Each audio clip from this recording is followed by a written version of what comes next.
Assalamualaikum warahmatullahi wabarakatuh. Baik, mahasiswa-mahasiswi sekalian, kita berjumpa dalam pertemuan mata kuliah kewirausahaan dengan topik brand dan branding. Nah, di sini siapa yang sudah pernah membaca tentang topik branding? Apa sih perbedaannya antara brand dengan branding? Apakah ini adalah kedua hal yang sama atau ternyata ada perbedaannya? Brand seringkali kita kenal atau dengan istilah lainnya adalah nama dagang atau merek, ya, merek dagang. Sedangkan branding adalah bagaimana kita mencitrakan merek tersebut, bagaimana kita mengkomunikasikan merek yang kita bangun, ya, dari produk yang kita jual atau kita bisniskan. Kita akan lihat definisi brand dan branding lebih jauh. Ya, di sini kita bisa melihat bahwa brand atau merek ternyata itu lebih daripada sekedar desain. Definisi brand adalah nama dari produk atau jasa yang berasal dari sumber yang spesifik, yang biasanya kita kenal dengan istilah trademark atau merek dagang. Nah, di dalam membangun brand, ini bukan cuma masalah nama mereknya, tapi ada banyak komponen lain ya, atribut-atribut lain, seperti misalnya desainnya, logonya, tagline-nya, maupun elemen visual lainnya, yang ini menjadi kesatuan dalam membangun sebuah brand. Tujuan utamanya apa membangun brand itu? Tentu saja adalah supaya produk ataupun jasa yang kita bisniskan ya, yang kita buat itu bisa menancap dengan kuat di pikiran dan juga hati konsumen. Artinya, tujuan utama membangun brand adalah bagaimana supaya merek kita, bagaimana supaya brand kita itu bisa disadari ya oleh konsumen. Oh, ada loh keberadaan merek kita. Itu istilahnya adalah brand awareness. Terbangun kesadaran konsumen terhadap merek. Itu tujuan utama membangun brand ya. Sedangkan branding apa? Ya, perbedaannya dengan brand.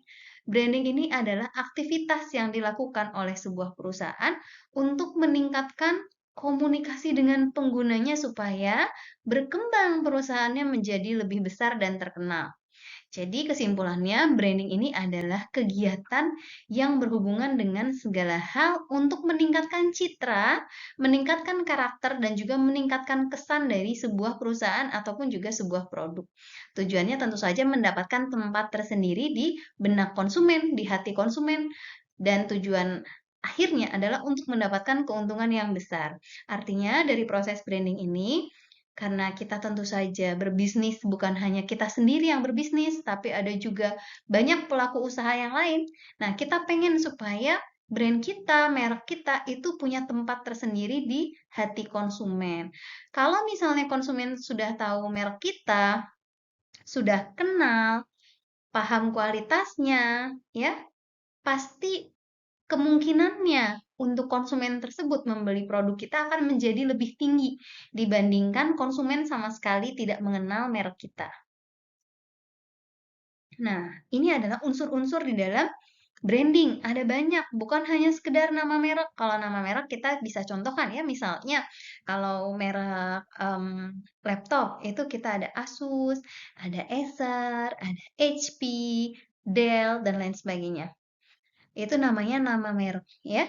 Kemudian untuk mie instan, mungkin ada Indomie, ada mie gagap, Sarimi, mie sedap. Untuk handphone, ada iPhone, Xiaomi, Realme, Oppo, ya. Ada Nokia juga. Kemudian yang kedua selain nama merek adalah logo. Logo ini setiap merek itu pasti ada logonya. Baik itu berupa tulisan maupun juga berupa gambar. Misal yang berupa tulisan ya, logo berupa tulisan misalnya minuman Coca-Cola. Teman-teman pasti sudah tahu bagaimana logo minuman Coca-Cola, yaitu tulisan Coca-Cola dengan jenis font yang ulir ya, banyak lengkungnya. Sedangkan untuk logo misalnya sepatu Nike itu berupa tanda seperti checklist ya. Nah, ini adalah logo. Kemudian yang ketiga, tampilan visual. Tampilan visual ini bisa muncul di banyak hal ya. Misalnya packaging. Pada packaging ini tentu saja akan muncul tampilan visual, gambarnya, warnanya ya. Kemudian di iklan ya, iklan yang di TV, desain seragam dan lain sebagainya. Yang keempat, juru bicara seperti co-founder, maskot, dan tokoh perusahaan. Ini adalah orang-orang yang memang digunakan untuk membranding sebuah merek atau produk ya. Misalnya bagaimana sepatu-sepatu ya, banyak merek-merek sepatu menggunakan tokoh-tokoh yaitu olahragawan. Kemudian motor itu menggunakan tokoh-tokoh pembalap. Nah, ini adalah eh, salah satu juga unsur branding. Kemudian yang kelima, suara, misalnya icon, nada, lagu. Nah, ini tanpa kita sadari masuk ke dalam alam bawah sadar kita. Bagaimana kita selalu dihadirkan ya setiap hari, misalnya pagi-pagi ada sari roti ya. Tentu teman-teman sudah mengetahui bagaimana nada dan lagu sari roti. Kemudian juga ada lagi selain sari roti. Misalnya susu murni nasional. Susu murni nasional. Nah, ini adalah nada lagu ya yang tentu saja mengasosiasikan dengan sebuah produk. Misalnya satu hari saja lagunya sama nadanya sari roti berubah. Pasti kita tidak akan menyadari bahwa itu adalah sari roti yang lewat. Sebegitu kuatnya ya unsur nada dan lagu ini bisa kita asosiasikan ke dalam sebuah merek. Kemudian Shopee juga ya. Misalnya di televisi itu banyak menggunakan lagu-lagu ya. Kemudian yang keenam, kata-kata dapat meliputi slogan, tagline, jingle dan lain sebagainya. Misalnya apapun makanannya, minumnya teh botol sosro. Nah, ini adalah contoh slogan dan juga tagline yang digunakan untuk semakin menanamkan lagi di alam bawah sadar konsumen. Makan apa aja tuh nggak masalah makanannya. Yang penting itu minumnya tuh paling enak pakai teh botol sosro. Ini tanpa kita sadari masuk ke alam bawah sadar kita. Nah, jenis-jenis branding di sini ada 5 ya. Yang pertama ada product branding, kemudian ada personal branding, corporate branding, destination branding, dan juga cultural branding. Untuk product branding ini bagaimana kita membranding sebuah produk ya, membranding dengan mengunggulkan produknya ya dibandingkan dengan miliknya kompetitor. Misal ada minuman pelangsing ya, kita pasti mengunggulkan produknya ini sebagai minuman pelangsing yang sehat ya, karena tidak menyebabkan kita diare, tapi tentu saja lemak-lemak dan kolesterol yang bercokol di perut kita akan eh, luntur ya, karena minuman ini mengandung serat-serat bla bla bla bla. Nah, ini adalah contoh product branding. Kemudian yang kedua personal branding. Personal branding ini adalah alat pemasaran ya yang populer dengan mengedepankan tokoh-tokoh seperti misalnya artis, public figure dan lain sebagainya yang dia pasti punya pandangan tersendiri di mata masyarakat. Misal terkait eh, Wardah ya, Wardah kosmetik Wardah dia banyak menggunakan personal branding menggunakan tokoh-tokoh brand ambassadornya, misalnya seperti Dinda Hau ya. Kemudian juga produk kosmetik seperti Madame Yi dia juga pakai personal branding Giselle. Lalu yang selanjutnya apa namanya? Ada juga artis luar negeri ya, yang dia punya kosmetik namanya Rare Beauty, itu punyanya Selena Gomez. Nah, itu adalah contoh personal branding.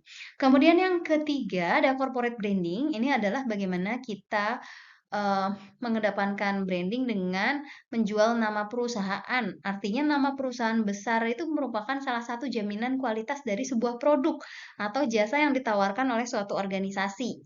Ya, ini cenderung digunakan oleh perusahaan-perusahaan besar yang memang dia punya banyak lini produk. Misal seperti Apple. Apple punya produknya banyak ya, ada MacBook, ada iPhone, iPod, terus banyak kayak yang lain-lain sebagainya. Juga ada kalau di retail itu seperti Unilever ya. Unilever ini juga produknya sangat banyak sekali.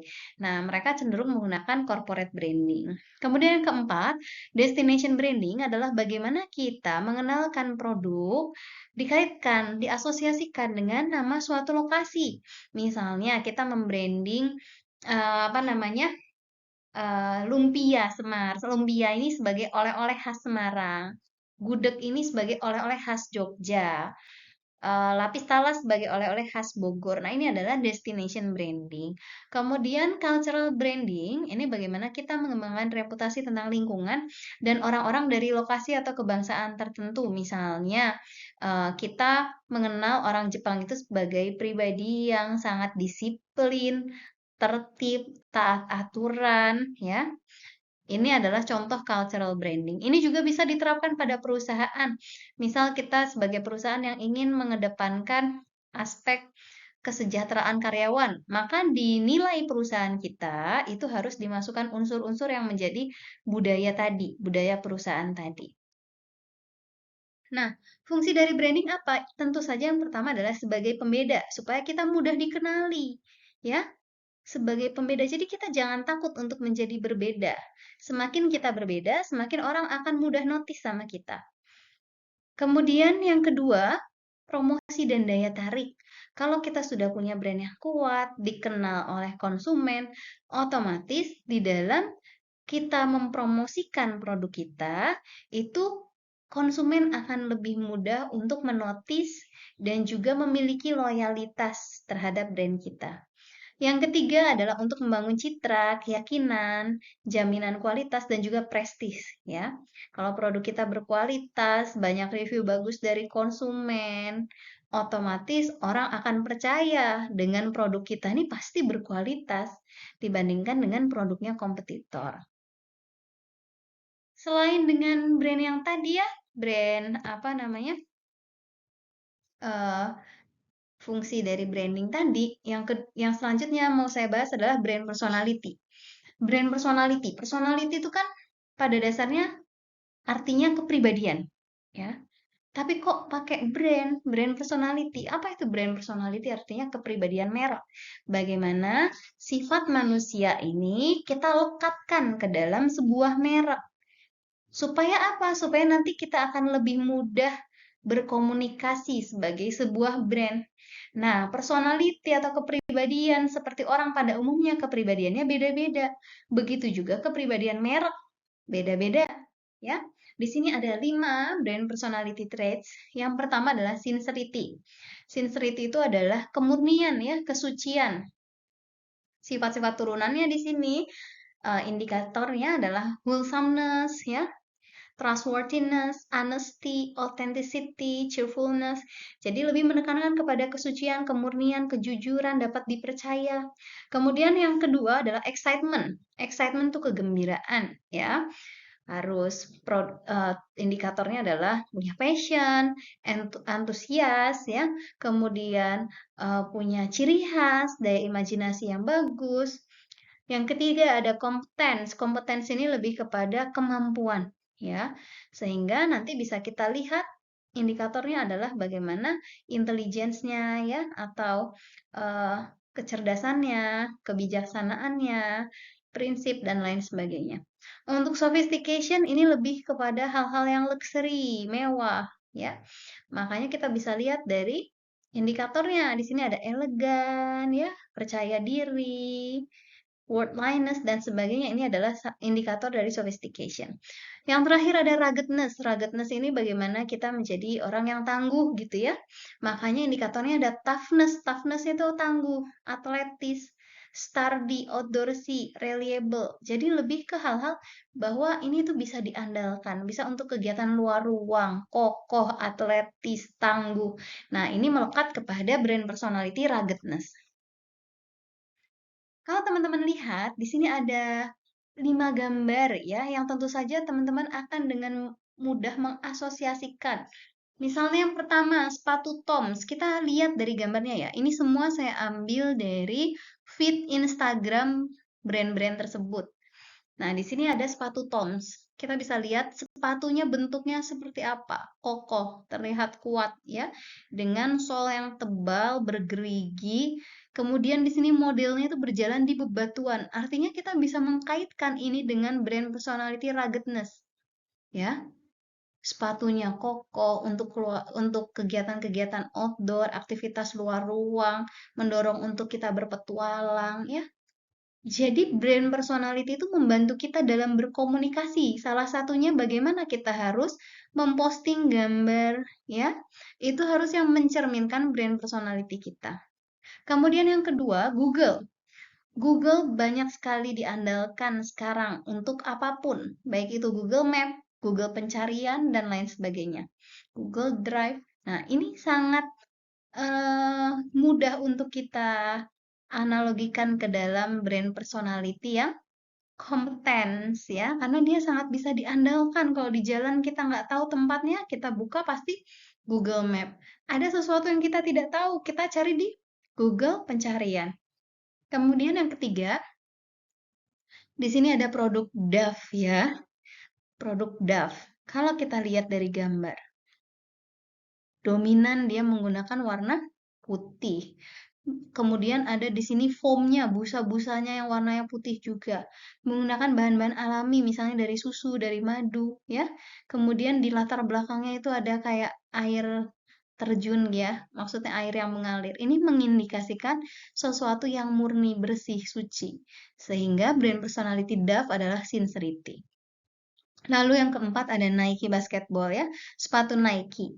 Di sini kita bisa lihat dari fotonya, di sini warnanya sangat imajinatif ya, ada ungu, hijau, pink, dan lain sebagainya. Ini mencirikan sesuatu yang sangat ceria, menyenangkan ya, penuh daya imajinasi.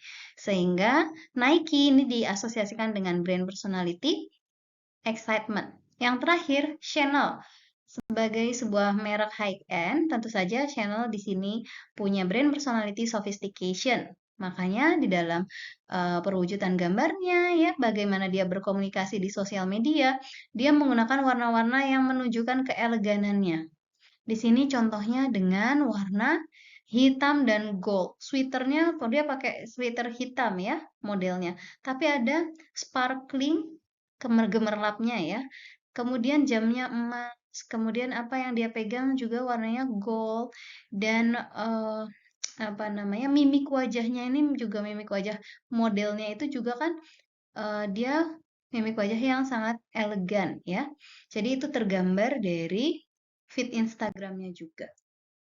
Berikut adalah contoh-contoh lain brand personality example ya. Di sini ya sincerity misalnya ada Disney, Lifetime, Hallmark, Dove, dan lain-lain sebagainya. Excitement ada Nike, Tesla, Jeep. Nah ini Jeep juga tentu saja sangat menggambarkan excitement. Karena biasanya kita kalau misalnya kita sedang liburan kemanapun ya, pasti ada yang namanya wisata Jeep. Kemudian yang ketiga competence. Di sini ada Google, Amazon, mungkin kalau sekarang bisa juga dengan OpenAI, itu masuk ke competence ya. Kemudian sophistication, selain Chanel, ada BMW, Rolex, dan lain sebagainya. Apple juga termasuk. Untuk ruggedness, di sini contohnya bisa jadi Jeep, ya, Ray, Toms, kemudian yang Indonesia bisa Eiger, ya, untuk aktivitas luar ruang yang menimbulkan jiwa petualang dalam diri konsumen. Pentingnya brand personality yang pertama untuk membedakan bisnis kita dengan kompetitor, yang kedua membantu menyebarkan kesadaran merek, ketiga membantu koneksi secara emosional, keempat meningkatkan loyalitas merek, dan yang kelima memudahkan proses komunikasi dalam bisnis. Nah, ini yang sangat penting ya. Bagaimana dengan mengetahui kepribadian kita, kita bisa menentukan bagaimana kita berkomunikasi dengan orang lain. Ya, tentu saja orang yang personalitinya cheerful, extrovert, easygoing, itu akan berbeda cara berkomunikasi dengan orang lainnya dibandingkan dengan orang yang mempunyai personality kalem, ya, lembut, pemalu, tidak suka tampil, high sensitive person misalnya. Ini akan berbeda cara komunikasinya. Contohnya seperti yang tadi sudah disebutkan ya, Dove memilih ketulusan sebagai kepribadian mereknya. Jadi di sini perusahaan berharap bisa menarik lebih banyak konsumen perempuan. Kemudian merek-merek mewah seperti misalnya Chanel, ini menyasar orang-orang yang fokus kepada kemewahan dan gaya hidup, ya. Ke orang-orang yang suka tampil trendy, orang-orang yang dia punya uang, pembelanjaannya tinggi. Nah, kemudian Ray, Eiger, toko retail luar ruang, ini memiliki brand personality yang kokoh atau ruggedness ya. Mereka tahu bagaimana menginspirasi pelanggan mereka yang merupakan orang-orang yang suka berpetualang, beraktivitas di luar ruang. Nah, mereka sediakan produk-produk yang bisa mendukung aktivitas dari konsumennya tersebut. Di sini ada kata-kata juga ini dari Sir Richard Branson ya. The way a company brand itself is everything. Artinya bagaimana sebuah perusahaan itu membangun brand atau merek itu adalah segalanya ya. Karena itu akan menentukan apakah bisnis tersebut akan survive, akan bertahan atau tidak. Itu sangat tergantung dari bagaimana sebuah perusahaan membranding dirinya sendiri. Baik, mungkin itu yang bisa saya sampaikan untuk topik brand dan branding di pertemuan ketujuh. Saya sampaikan terima kasih untuk yang menyimak penjelasan saya sampai akhir. Semoga sukses dan sehat selalu. Wassalamualaikum warahmatullahi wabarakatuh.